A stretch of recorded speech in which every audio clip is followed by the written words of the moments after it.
Excellency, the Deputy President, and I just want to congratulate you because it is my first time to meet him after he was given the position. Asante sana, karibu.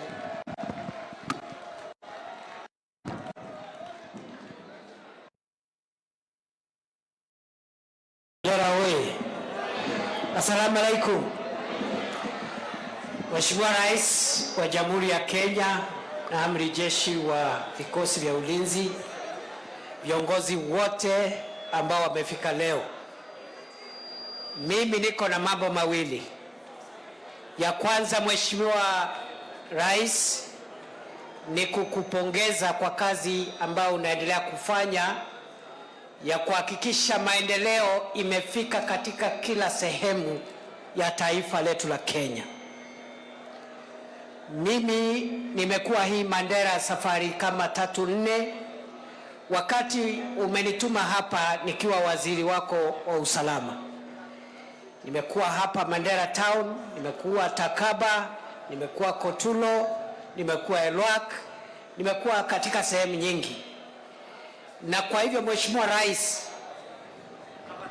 kazi ambayo unafanya ya kuhakikisha kwamba hata baada ya kuimarika kwa usalama, watu wa Mandera watapata barabara, maji, stima, tunakupongeza na tunakuunga mkono kwa sababu Mandera ni Kenya na lazima ipate haki yake kama sehemu moja ya Kenya. Jambo la pili na la mwisho, Mheshimiwa Rais. Mheshimiwa Rais, vile ili tuhakikishe ya kwamba nchi yetu imepata maendeleo sawa, ni vizuri vile umeendelea kusaidia nchi yetu ikae kwa umoja. National unity is very important. The roads that we are building, the hospitals that we are building, the electricity we are connecting is not good enough unless the people of Kenya live in peace and unity.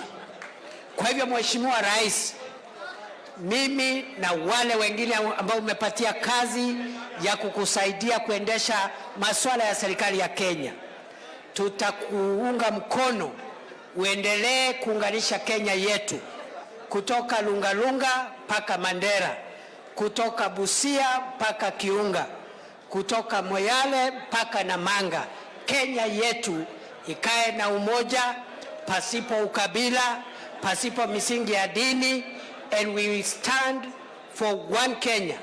We stand for the unity of the people of Kenya and equal development of all parts of Kenya.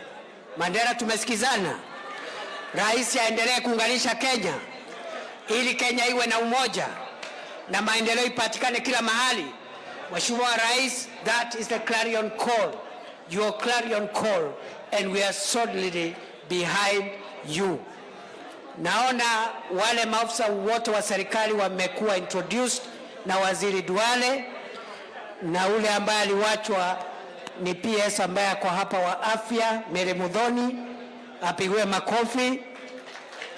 Nikifika hapa sasa, ni jukumu langu kwa heshima kuu kuwauliza tushangilie na tupige makofi, tukaribishe kiongozi wa taifa Mheshimiwa Rais William Ruto. 1, 2, 3,